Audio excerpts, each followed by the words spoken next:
বাঙালির তো 12 মাসে 13 পার্বণ, এক একটা উৎসব মিটতে না মিটতেই আরো একটা উৎসব হাজির হয়ে যাচ্ছে। দুর্গা, লক্ষ্মী, কালী পুজো মেটার সাথে সাথেই শুরু হয়ে গেছে জগদ্ধাত্রী পুজো। আর জগদ্ধাত্রী পুজোর কথা মাথায় এলেই যে দুটো জায়গার নাম মাথায় আসে চন্দননগর আর কৃষ্ণনগর। তবে এখনো কোনোদিন কৃষ্ণনগরে গিয়ে ঠাকুর দেখার সুযোগ হয়নি, তবে চন্দননগর প্রতি বছর যাওয়া হয়। আর এখন তো ঠাকুর দেখতে আরো বেশি করে যাওয়া হয়, কারণ আমার শ্বশুর বাড়ি হলো চন্দননগর। তাই একদম পঞ্চমী থেকেই ঠাকুর দেখা শুরু করে দিয়েছিলাম। আজ হলো সপ্তমী, কিন্তু পঞ্চমীর দিন গিয়েছিলাম দেবলীনা আর আমি দুজন মিলে একসাথে ঠাকুর দেখতে। প্রথম ঠাকুর দেখা আমরা শুরু করি মানকুণ্ডু থেকে। মানকুণ্ডু স্টেশনে ট্রেন থেকে নেমেই আমরা হাঁটতে হাঁটতে ঠাকুরগুলো সব দেখে নিই। প্রথমে যে তোমাদের প্যান্ডেলটা দেখালাম ওটা ছিল মানকুণ্ডু স্পোর্টিং, আর এই জায়গাটা হলো নতুন পাড়া। এটা এবার 50 বছরের পুজো। এই মণ্ডপটার থিমটা করেছিল গ্রাম্য পরিবেশের উপরে, একটা ধানের মড়াই মতো করা হয়েছিল, তার ভিতরে ঘুটে দেওয়া আছে, তো খুব সুন্দর ছিল। আর ভেতরেও খুব সুন্দর একটা গান বাজছিল, মোটামুটি ভালোই হয়েছিল প্যান্ডেলটা। এবার চলো প্রতিমা দর্শন করি। আর মায়ের মুখ নিয়ে সত্যিই কিছু বলার নেই, মা তো সবসময়ই সুন্দর। তো এখান থেকে বেরিয়ে আমরা গিয়েছিলাম নিয়োগী বাগান। এখানে প্যান্ডেলটা প্রতিবারই সুন্দর করে, এইবারেও খুব সুন্দর করেছে। বাইক, তারপরে সাইকেল, সবকিছুর পার্টস নিয়ে প্যান্ডেলটা করেছে, কিন্তু এত নীল আলো দিয়েছে বলে ভালোভাবে ভিডিও বোঝা যাচ্ছে না। একদিন সকালবেলা আসবো, সেদিন খুব ভালোভাবে ভিডিওটা করব। ওখান থেকে বেরিয়ে আমরা চলে এসেছি সার্কাস মাঠের প্যান্ডেলটা দেখতে। এই সার্কাস মাঠ বলাতে আমার মনে পড়ে গেল সেই সার্কাস দেখার কথা। এই শীতকাল করে সার্কাস আসতো, প্রায় 1 মাস করে হতো, আর দেখতে যেতাম। আমার তো দেখতে খুব ভালো লাগে, কিন্তু অনেক বছর হয়ে গেল আর সার্কাস দেখাই যায় না। ঠিক আছে, বাদ দাও, সার্কাস না দেখে তোমাদের সার্কাস মাঠের ঠাকুর আর প্যান্ডেল দেখাই। তোমরা তাহলে এক ঝলকে প্যান্ডেলটা দেখে নাও।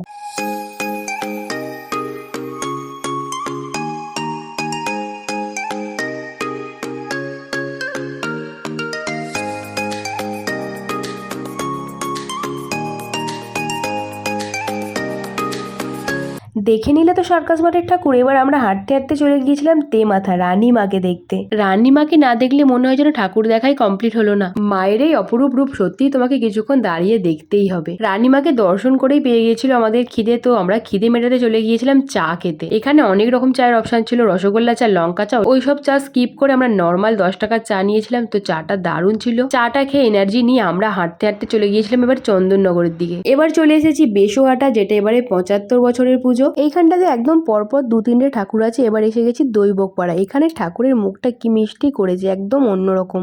দেখো মাকে কি মিষ্টি লাগছে। এবার ওখান থেকে বেরিয়ে আমরা চলে গিয়েছিলাম মনসাতলা। এই মণ্ডপটাও মাটি, খড় এইসব দিয়ে তৈরি করেছিল, তো খুব সুন্দর হয়েছিল। এই মনসাতলা প্যান্ডেলের উল্টো দিকেই ঠিক চায়ের হাট, যেখানে শুভজিতার আমি কিছুদিন আগে এসেছিলাম। চাটা এতই ভালো লেগেছিল যে দেবলীনা আর আমিও আজকে গিয়েছিলাম চা খেতে। গতবারে খেয়েছিলাম কেশর চা, তাই এইবারে নিয়েছিলাম মালাই চা। সত্যিই চাটা অসাধারণ ছিল। বেশ অনেকটা সময় চা খেতে খেতে গল্পও করে নিয়েছি, তার সাথে পা গুলোকেও রেস্ট দিয়েছি। আরো কিছুটা আমাদের হাঁটতে হবে। মানকুণ্ডু থেকে হাঁটতে হাঁটতে চন্দননগরে পৌঁছে গেছি, আর অনেকগুলো ঠাকুর সেদিন আমরা দেখে নিয়েছিলাম। পরপর আরো কয়েকটি জগদ্ধাত্রী পুজোর ভিডিও আপলোড করব। তাহলে আজকে এই ভিডিও এতটুকুই। ভালো লাগলে লাইক করে দিও। দেখা হচ্ছে আবার পরের ভিডিও। ততক্ষণ সবাইকে টাটা।